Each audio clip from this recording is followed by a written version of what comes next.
Welcome to the Trecena of Today we'll be speaking on March 5th through March 17th, 2024, and I will be weaving together the Mayan Cholq'Ij, count of time, the upcoming Noalis that we are working with, as well as Western tropical astrology and the cosmic forecast ahead.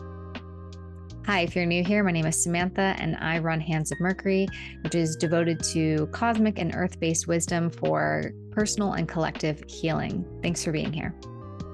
I always like to start with a prayer and invocation for the energies, the Noales, the planets that we will be speaking on and channeling here today. So if you'll join me in closing your eyes, taking a deep breath in, and getting centered in the present moment.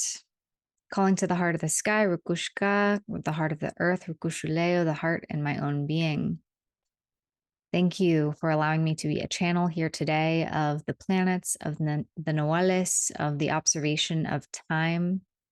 We are grateful to receive the Trecena of the Trecena of the sacred path and the wildcat at this time. Calling upon the Noales that we are working with in this Trecena. Hun kae oshi ish, kae sikin ho akmak. Waki no huku tihash, washaki kawok, belehe akhu, luhu imosh, hulahu ik, kablahu akabal, oshlahu kat. Abuelos and abuelas, grandmothers and grandfathers, great spirits, please be here today so that you may speak through my channel and provide the most clarity and wisdom for the highest good of all who come to listen here. I call upon our beautiful planetary and celestial bodies, Father, Sun, Grandmother Moon, Mother Earth, Sacred Lover, Venus and Warrior, Sacred Warrior and Separator, Mars, our planet and Lord of Boundaries and Time, Saturn, our Great Liberator, Uranus, our Sacred Dreamer, Cosmic Nectar, Neptune, and our Lord of the Underworld and of evolution of the soul, Pluto. Thank you for the many planetary and celestial bodies that move in this beautiful spiral and connect us to the greater patterns of this universe, of this cosmic happening that we are all part of, this great web that we are all part of, as Grandmother Spider, Grandmother Gut in the Mayan count reminds us. A moment of deep gratitude for the many teachers, elders, and wisdom keepers who have preserved and passed on these sacred observances and traditions and gnosis that they have acquired, to the nanas and tatas of the Maya tradition, the Mexica Azteca tradition, of the Anahuac of Turtle Island and Aviala, to my teachers, Tata Izaias, Nana Izabel, Tata Walter, Tata Mark, Matiosh, thank you, to the greats of the Greco-Roman tradition who passed down timing techniques and their celestial observations. A great thank you, and to the contemporaries of today who are holding that wisdom. It is with respect and honor that I continue this tradition and act as a channel. And I ask you to also send out a deep moment of gratitude for the many teachers in your life, from school setting to university to courses to mentors to guides that you have met upon your sacred path, as we are talking about our sacred path and the sacred guides along this path today. And thank you for joining me in this prayer and invocation. So a little recap from the last Trecena. We just finished the Trecena of Kowak, and I took a little hermit time. I spoke with a few other people who took a little turtle shell time of going inward during this Trecena, as we had a rather large death and rebirth cycle coming through with Trecena of Kime. That was the Trecena that was prior to that, that actually led us into the Mayan New Year. So we had 5 days of time out of time, and we started this new year on February 19th. And this was also the Chiron North Node conjunction. It was very potent, very palpably felt I was blessed to be in Guatemala for my New Year with my teachers at the altar of Kablahunoch in the nature reserve at San Marcos La Laguna, ringing in the New Year together at the Cholq'Ij at the Mayan fire ceremony. Um, it was so beautiful, so profound, and I felt like so much healing opportunity came up around this Chiron North Node conjunction that I think we're still in the field of. We're slowly moving our way out of, but it was palpably felt for the middle of February. So I'm wondering if you felt that as well. Chiron can sometimes stir up our core wounds, our deepest wounds, our childhood wounds, but then ultimately offer a soothing, healing balm, a moment of transformation for us to acknowledge that wound and hold it with as much love as we can. So we had this death and rebirth portal of the Trecena of Quaicain, which led us into Cholq'Ij, and Cholq'Ij is all about the midwife, the home, the gestation. It is the turtle medicine, so taking things slower than usual is par for the course with Trecena of Cholq'Ij. I know that I had a bit of a slowdown and a bit of a landing back into some denser spaces coming back to the United States. And so with the Trecena of Kawak, we ended with 13 bats, Oshlahu bats, stoking up the creative, childlike wonder within us. And here we are. We are at the Trecena of Now, this is important because we just finished up a whole year of 11 So we had the year lord being ruled by the wildcat, by the sacred path. And with 11, we have this energy of resolution, but also of choice. And so many were pushed into travel in the past year. So again, think February 2023 to February 2024. Lots of travel, lots of movement, lots of opening of new paths. Some of us had pretty big obstacles set on our current path. If you felt like you were on a certain path and you just hit a major roadblock, a major impasse, and you had to pivot, you had to divert, that's definitely something that could have come up during this year of the wildcat. It's time to course correct. It's time to ask for the divine to get us back on track or to open up a new path in ways that we can't logically imagine, right? It might be something that's nonlinear. It might be a path that it's hard for the mind to really conceptualize, but the heart needs to guide us forward on. So connects to the word sakbe, which means sacred path in the Maya tradition. And this is the path that is guided by the divine, right? Where we are merging our personal will with the divine will. And of course, you can walk a path that has nothing to do with incorporating the divine, a logical path, a more simple, structured path.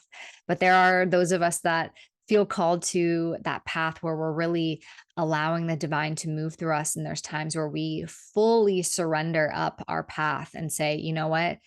I don't know the way through this. Please show me the way and I'll start walking it.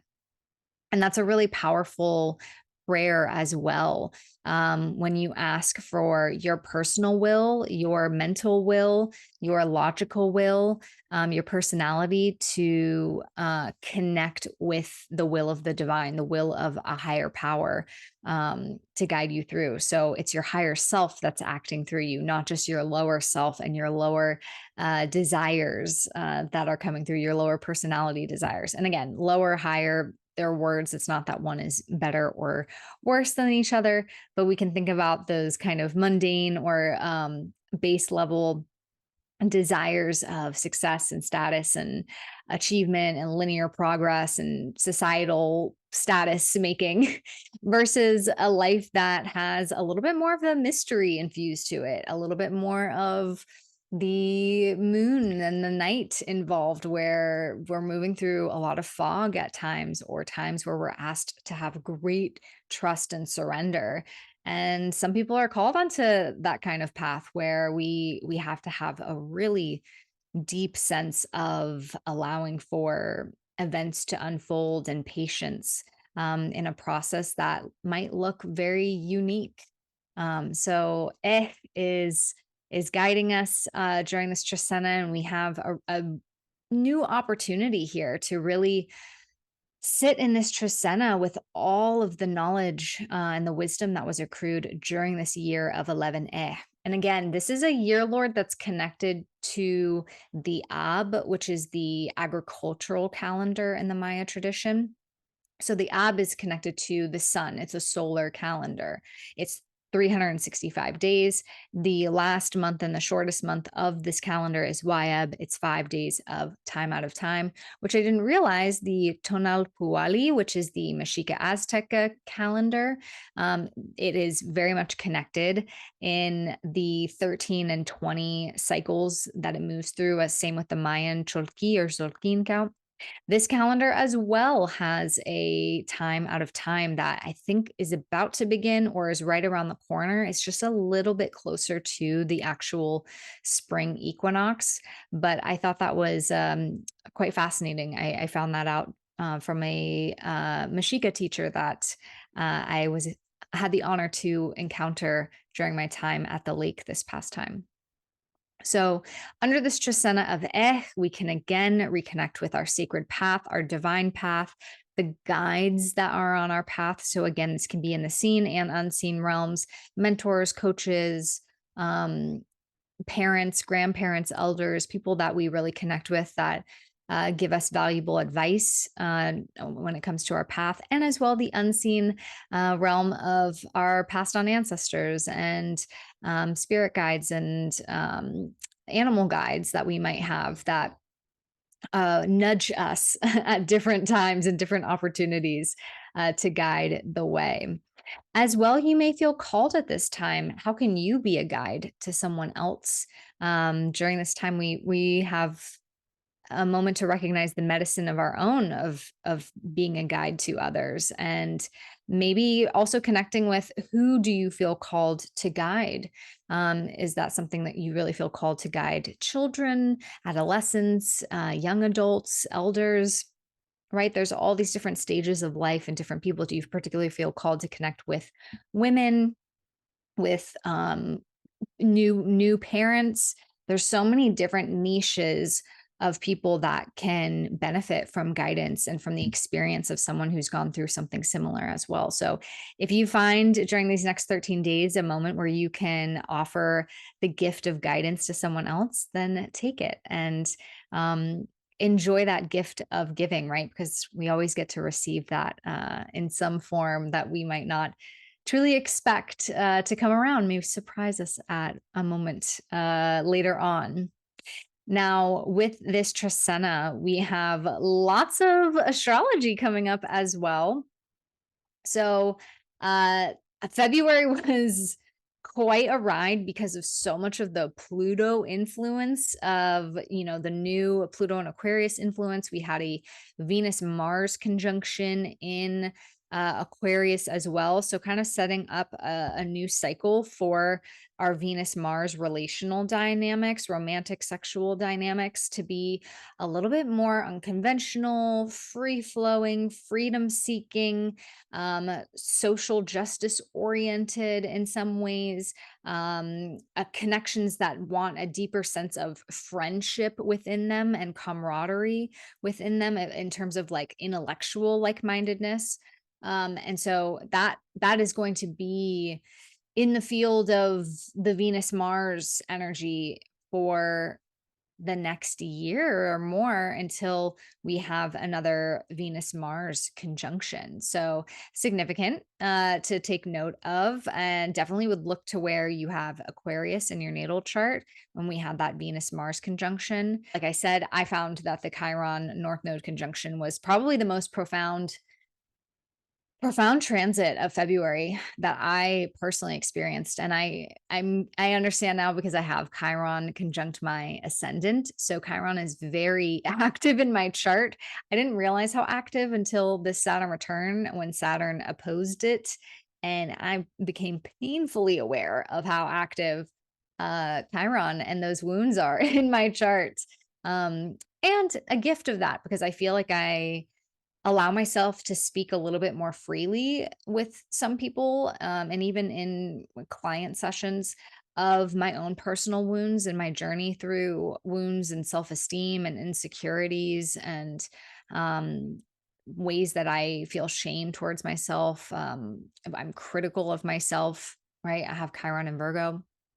And so ultimately, I hope that through the sharing of that and through the openness of that, I've allowed a space for others to feel more open to share their wounds. And then when we open them and we air them out, they're not as scary, they're not as monstrous, they're not as pervasive in our life. So I'm super grateful. Chiron really showed its medicine in February for me and unlocked a lot of both wounding and like the pain of that wound absolutely becoming very present again and surfacing, but also a balm of forgiveness and reconnection and um, conversation and communication around the wounds that come up, especially within relationships and on an internal level. I really felt that deeply. We are in Pisces season, and that began right before that Mayan New Year day on February 19th.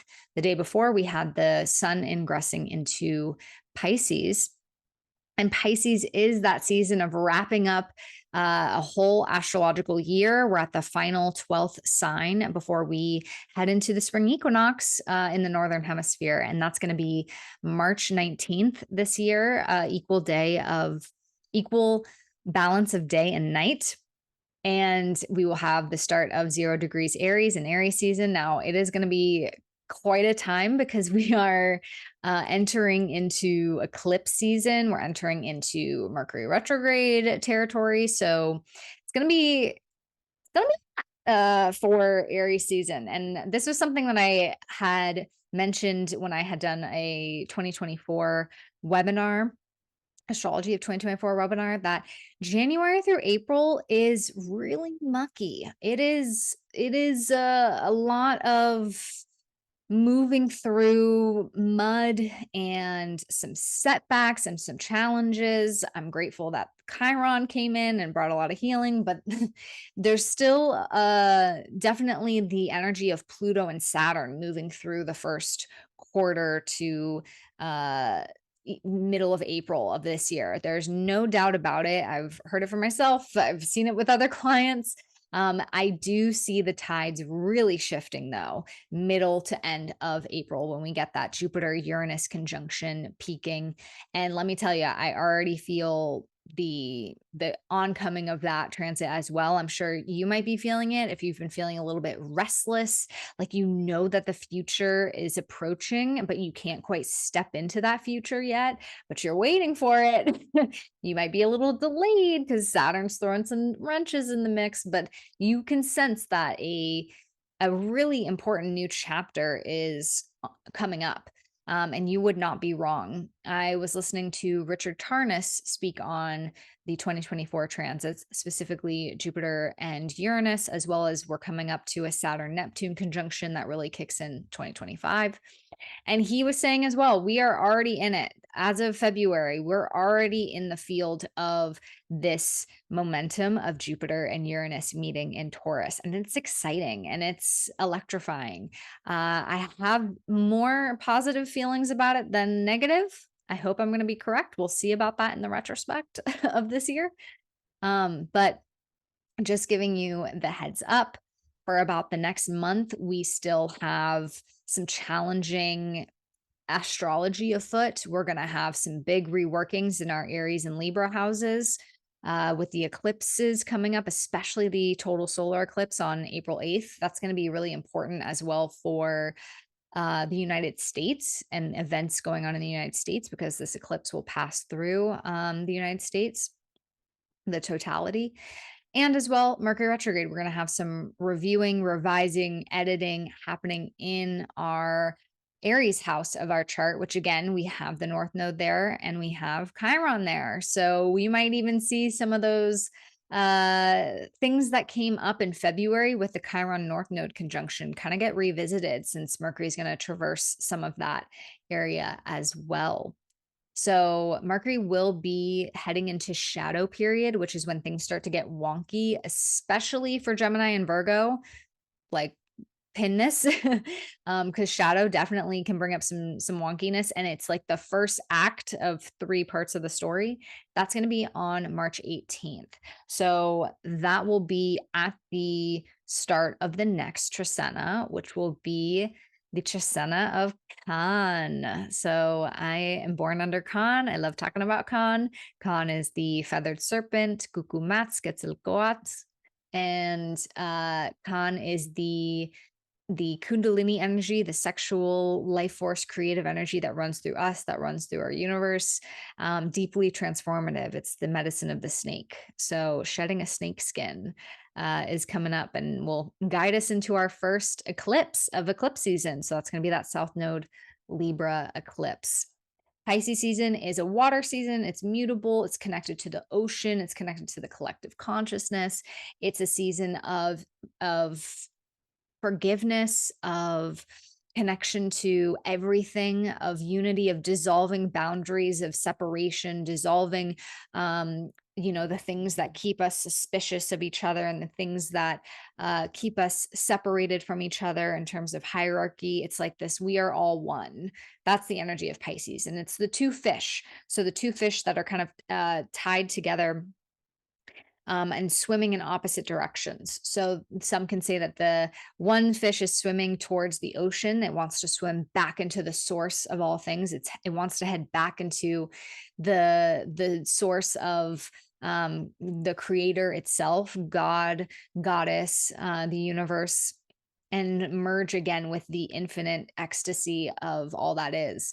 And then the other fish is swimming towards shore. It's swimming towards the material. It's swimming towards land. It's swimming towards trying to understand this earthly realm that we're on, right? And so Pisces sometimes can get a little bit overwhelmed. They're very psychically in tune with everything around them. They're like an antenna, a radio that can tune into a lot of different radio stations, and that can get a bit overwhelming. So Pisces can have a tendency to want to escape from the pressing demands of reality, the Saturnian demands of reality, which a lot of Pisces are going through a bit of a challenging time right now, as there's some restructuring and reforming and some kind of harsh reality checks that are coming up for Pisces as Saturn is traversing through Pisces right now.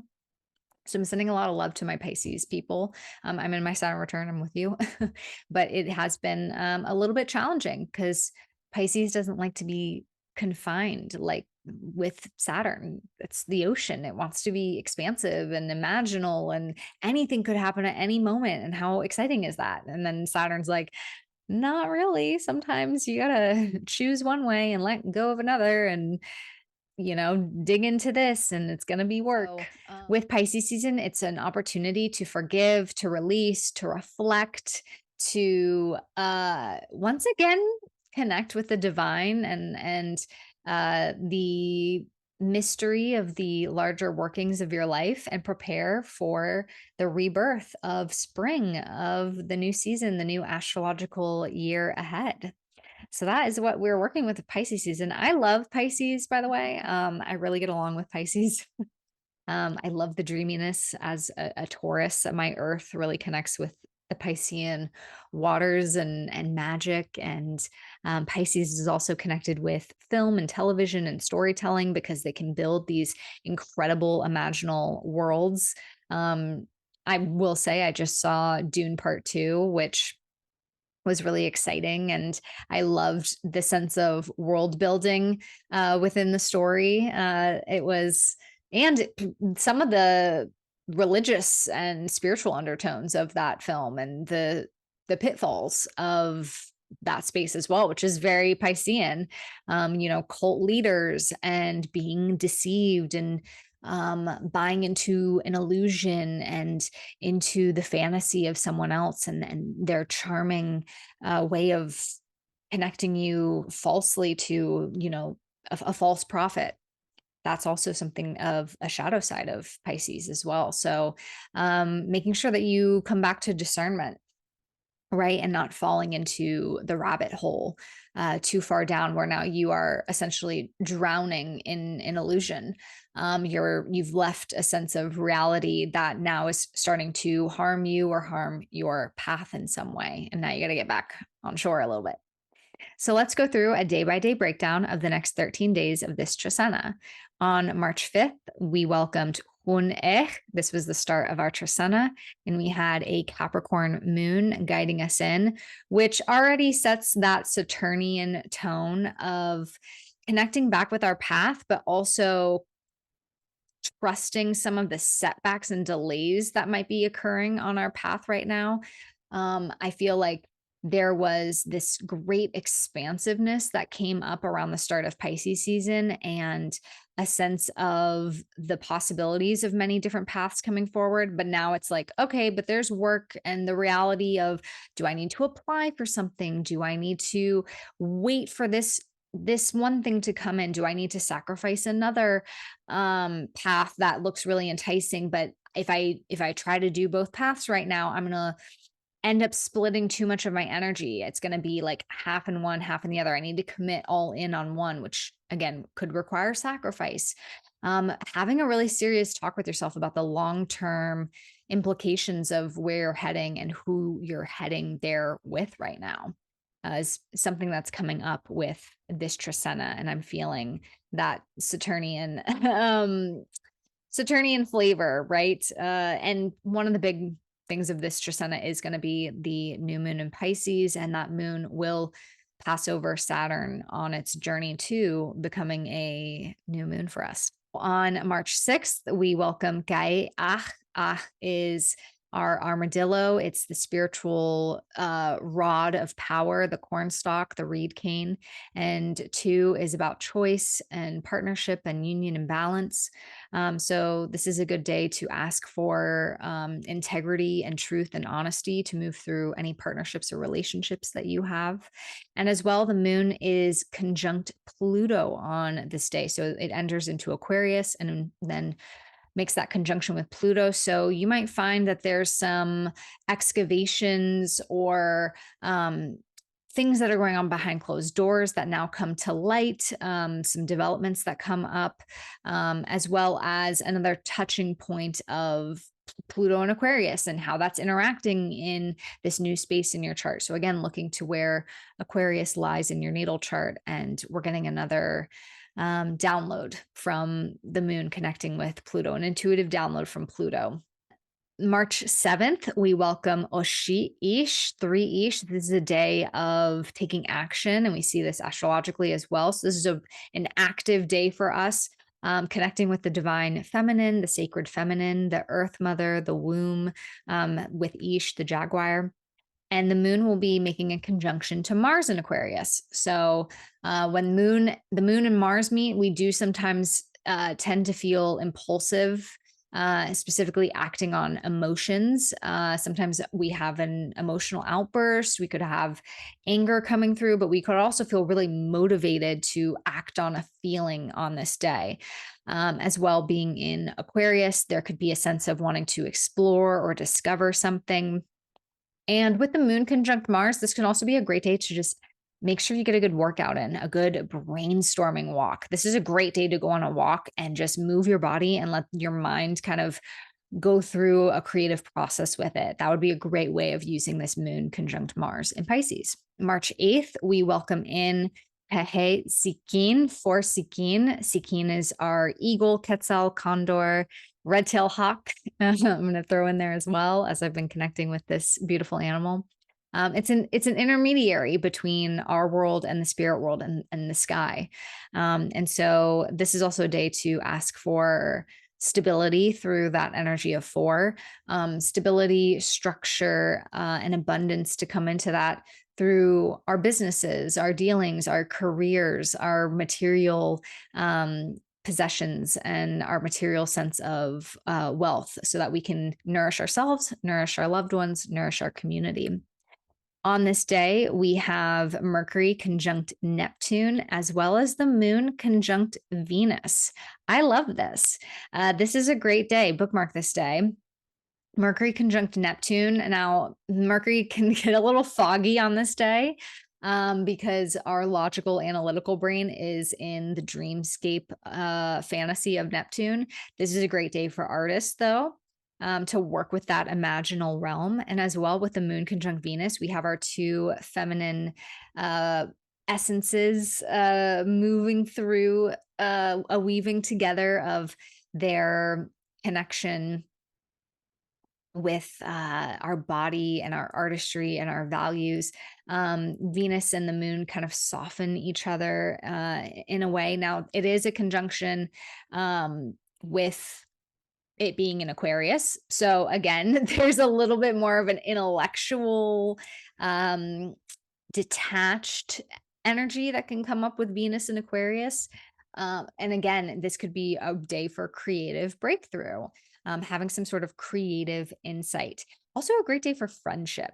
There's a sense of friendship and platonic connection that I find really potent in Aquarius. So, great day to connect with friends on March 8th. March 9th. So, this is a important energy. So technically, the new moon is going to be on March 10th at 1 a.m. Pacific Standard Time. However, since it is occurring before sunrise, the Nawal that's going to be overlooking this new moon is Cholq'Ij. So 5 Ahmak, this is an empowerment of forgiveness. This is a beautiful synchronicity. I love when it happens so clearly when we have the Noales and the Mayan count connecting with the Western astrological observations. So the fact that we're having this new moon in Pisces, and Pisces is about forgiveness and softness and releasing of the mistake, releasing of our anger towards ourselves or someone else, right? Flowing back into love.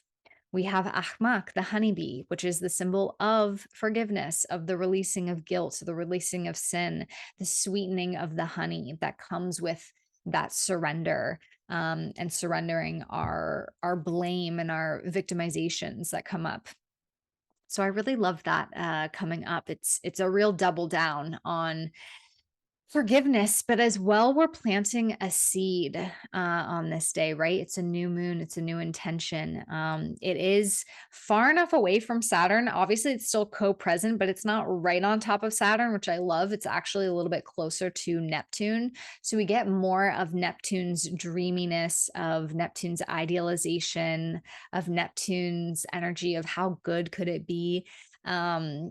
Rather than Saturn's reality check. So I like that a lot. This new moon's happening at 20 degrees of Pisces. Take this time to plant a beautiful seed of intention. I love this new moon. I really do. It's in a sextile with Uranus. So there's this progress that wants to come forward with this new moon, constructive progress from our earthy Taurus. And as well, this is our last new moon before we have eclipse season and Mercury retrograde. So if you got something you want to really push along and you want to call in that might feel even divinely guided, divinely connected, that is about bringing in empathy and the heart and the soul, something that your soul is really wanting to see through versus something that might feel just very like material or logical or practical in the moment, right? Like this is something where we can like imagine a huge dream in Pisces, the ocean, the expansiveness. We can call it in with this new moon. As well, on Ho-Akmak, we also have Mars squaring Uranus. Now, this will be playing in the background of this new moon. There's no doubt about it. Mars and Uranus are not very subtle when they decide to meet in the sky, especially in the square. So Mars square Uranus can be about a surprise attack, a surprise challenge, a surprise separation that kind of comes up. Definitely look to where the fixed signs are in your chart. Leo, Aquarius, Taurus, Scorpio. That's where you're going to see maybe some of that surprise coming in. Might feel a little frustrating. There's like an acute sense of maybe a crisis, but that will hopefully pass quickly. definitely keep an eye out on Mars square Uranus. That's the big speed bump of the Pisces new moon. Earlier that day, we're going to have the moon conjoining Saturn. So the first part of the new moon in Pisces might feel a little bit heavier with Saturn in the mix, and then it expands out as the moon gets closer to Neptune. As well, on this day, Mercury is going to be moving into Aries. So Mercury will make its ingress and it will move from Aquarius, where it's highly intellectual and scientific oriented and just wants to discover and wants to learn and wants to speak its truth, especially when it comes to like philosophical and political truths, I find. And it moves into Aries. So this is where Mercury is fast, it's impulsive, it's logical, and it is sometimes a little aggressive as well, with its words. On March 10th, we welcome Waki Noch, 6 Noch. This is the first time that we are meeting with Noch, Abuelo Noch, since the calling in of the new year of Kaulahu Noch, 12 Noch. So this is an important day. Let's bookmark this one and see what comes up. Maybe some guidance from our beloved woodpecker as we are in this year of Noh that is inspiring intelligence and wisdom and student-teacher relationships. As well, it can be a year that can bring some confusion, as my teacher, Tata Izaias, said. And it's also connected to earthquakes and the rumbling of the earth. So we may end up seeing some bigger earthquakes this year. But this is a year where it's less about the travel and movement and different paths of and it's more about the intellectual space, of gnosis, of experience, of wisdom, of study, deep study. This is a great year to return to a course, a university, a training, a deep personal independent study, finding a mentor, finding a teacher, and working with that muscle, right, of the mind. You might find yourself stepping into the teacher aspect that you haven't before, or vice versa. So that's a little bit about Noh. And Noh is preparing us for a very potent year that's coming up next year, which is going to be Osh Lahu Ik, 13 Ik. It's going to be a year of ascension and magic and higher visions coming in from the hummingbird, the highest level of the 4 time lords. So that I see that as well with astrology. This year is a huge bridge to 2025, and the astrology of 2025 is really transitioning us into a new era. Waki Noch, we're still in the field of the Pisces new moon. We're also having Mercury make a sextile to Pluto. So this is a good day for discovery and investigation and digging deep into our mercurial pursuits of communication, studying, researching, analyzing. On March 11th, we welcome Wuku Tihash, 7 Tihash. This is a day of awakening with the obsidian blade. Tihash asks us to cut away anything that is no longer serving us. So this is always a great day. Every 20 days, we have an opportunity to work with Tihash to cut and separate energetic cords that are no longer serving us. It's a day that we can use for great healing. So I find like body work, ceremonies on Tihash where we are wanting to release something is very potent and helpful. And as well, Venus is going to enter Pisces on this day of 7 Tihash. So I always am curious at the ingress of the planet, taking on the flavor of the Noalis, the Noal that is guiding that planet in. And so we could see with Venus and Pisces opportunities of great release, helpful release coming forward. And as well, Venus, Venus is finally entering a really nice place to be because it has been a long time since Venus has entered into such a positive place in the sky. I know my Venusians, like myself, have struggled over the past year. Venus has been put in some challenging positions, and here Venus is in her exaltation. So Venus can do what Venus does best with love and art and beauty and finances and values. But as well, Venus also can be manipulative. She can be charming for her own personal gain. Venus, I absolutely, no doubt about it, see just as much connected to war as Mars is. And in certain cultures, like Mesoamerican cultures, they viewed Venus as a planet of war. So we cannot make no mistake about that. Venus has her own way of waging war. Might not be as physical as Mars. She is more of a puppet master in some ways, but we should have a very nice boost, hopefully, from Venus and Pisces. The hiccup is going to be that she will make a conjunction with Saturn, and that can be a moment of restriction and limitation and burden and setback, but also can be a moment of deep commitment, deep promises being made for long-term vows and unions. So we see Venus and Saturn very prevalent in charts for people who are supposed to be in long-term business partnership, long-term marriages. You need the glue of Saturn, because when times get tough, when challenges are afoot, Saturn keeps two parts binded together to make it through that challenging moment, rather than just being like, oh, this is too much, walk away, I don't want to deal with this, right? Saturn keeps us committed to the long haul. So Venus and Saturn together can be a very positive strategic aspect as well.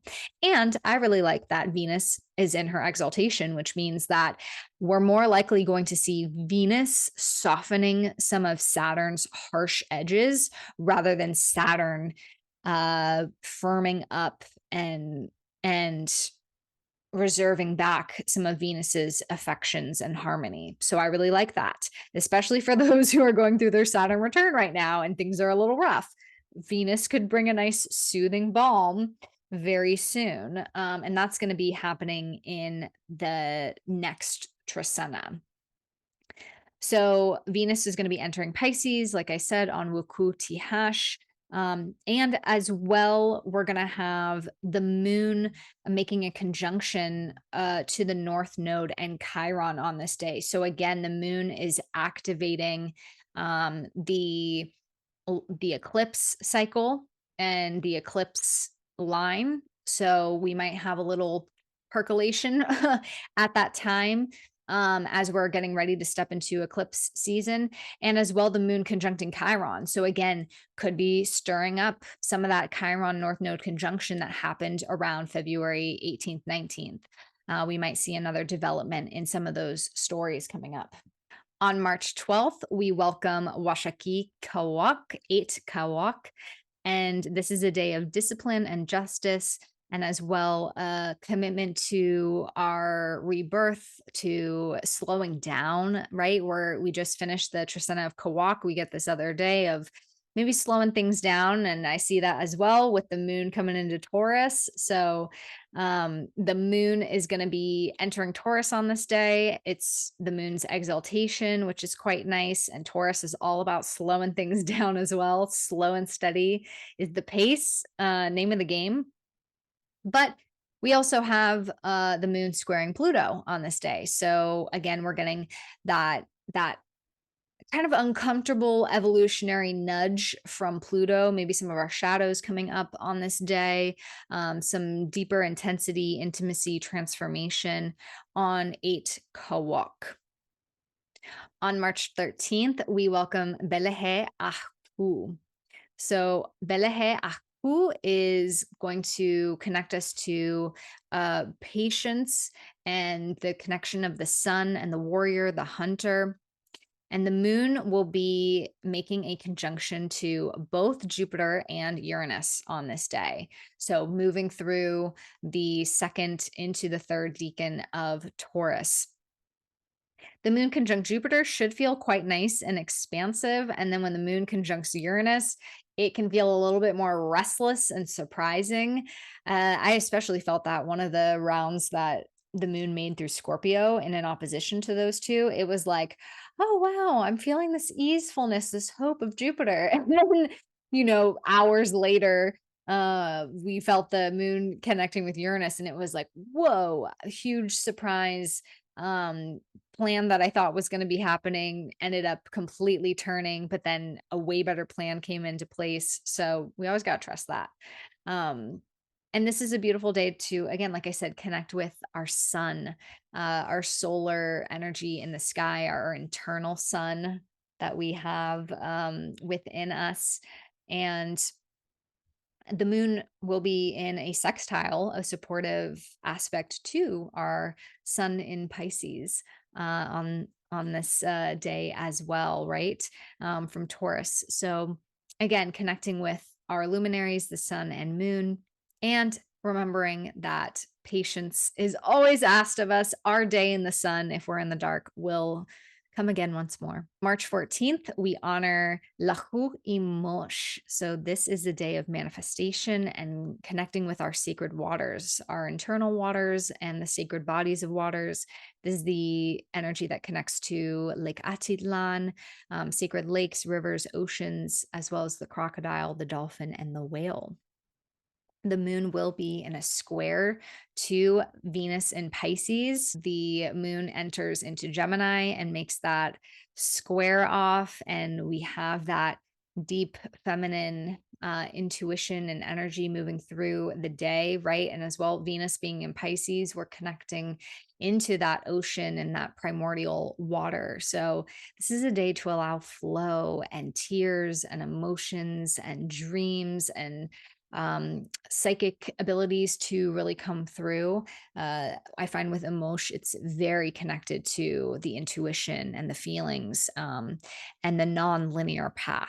So emotion works well in some ways with this Trecena of that we're on, because again, sometimes the best path is the non-linear way, and we can make a shortcut on the spiral. And just when we think we're the farthest away, we're the closest back into the spiral of manifestation that we are working towards. And that comes from a beautiful card from an Alana Fairchild deck called Sacred Rebels. If you are interested in an oracle deck, that one is a great one to work with. March 15th, we welcome Cholq'Ij. This is 11-Ik, a day of choice, of connecting with the higher vision, the air, our breath, the hummingbird. And the moon will start to square off with Saturn on this day. So the moon in Gemini is zippy, it's buzzy, it's communicative, it's chatty. And then we get some slowdown, some focus, some attention, some discipline coming in from Saturn in Pisces. So try to balance that feeling of being zippy and connected to ideas and details and communications with the knowledge that Saturn wants us to focus and pick something to just dive deeper into rather than zip around. And we'll be feeling that, obviously, that moon squaring Saturn from Gemini and Sagittarius for a couple more years. So when we have long-term transits like that, it's good to take note and see what's the best way to work with this square that's coming up, especially now that it's a mutable square. March 16th, we welcome Kabalahu Akabal. 12 Akabal, a day of understanding, of duality of our day and night, our sunrise, sunset, and our sacred partnerships in life. On this day, we have the moon squaring off with the sun in Pisces, as well as making a square with Neptune. So this is a day where we could feel a little bit foggy. Things could feel a little confused, dreamy, like we don't have necessarily all of the details in place on this day. And it's a day where we could feel a little bit more of the darkness of Akawal. I find that Akawal, depending on what we need, is bringing the sunrise, or it's bringing the sunset and the night coming on. And sometimes asks us to traverse some of our shadows. This is a great day, though, to connect with why you might have differences within partnerships and relationships, right? The moon and the sun are in a square off. And the square is active, it's magnetic, it's charged. When we see this in synastry, like these people want to know each other because they're different. And sometimes the difference is a strength, and sometimes it's a real setback and a challenge. So this is a day to let yourself wander into the perspective of others, your sacred mirrors in life, your parents, your grandparents, your bosses, your employees, your friends, your lovers. look into their mirror, get into their shoes, really try to understand where they're coming from, how they operate, and why your differences are a strength and maybe not so much of a setback as you might think they are at times. On March 17th, we welcome Cholq'Ij Cat, 13 cats. This is the end of our Trecena, and we end with Grandmother Spider, the web, also the net, like the fisher's net that goes out and catches the fish. And this is the great cosmic web that we are all a part of, the great tapestry, but also it's our entanglements. And sometimes we get entangled in the wrong webs. Sometimes we get entangled in the wrong spaces and we have to clear and cut ourselves out. T-hash is very helpful for helping get us out of the wrong web or a web that's no longer serving us. This is a day of magic, of ascension, of possibility, of buildup, right? As we're about to enter into a new Trecena, which will be the Trecena of Khan. And on this day, we have some beautiful astrology. We have the sun conjunct Neptune and the moon trine Venus.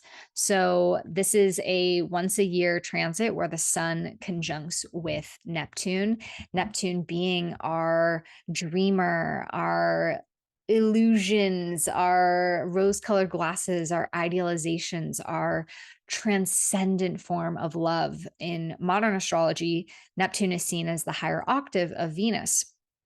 So it's that transcendent, like sacred union where two people merge into one and you feel that ecstasy of the divine, like you're touching God through another person. That's very Neptunian. And so on this day, the sun, our consciousness is infused with Neptune in Pisces. And we really want to take advantage of this because Neptune is in this home sign. So it can do its best work, but it can also do sometimes its most destructive. And we want to really harness this energy because Neptune's going to be moving into Aries, which is a little bit more of a challenging position.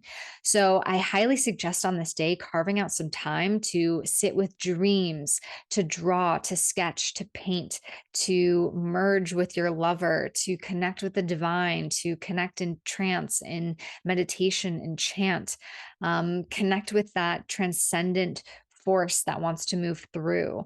I think Neptune is an incredibly beautiful energy.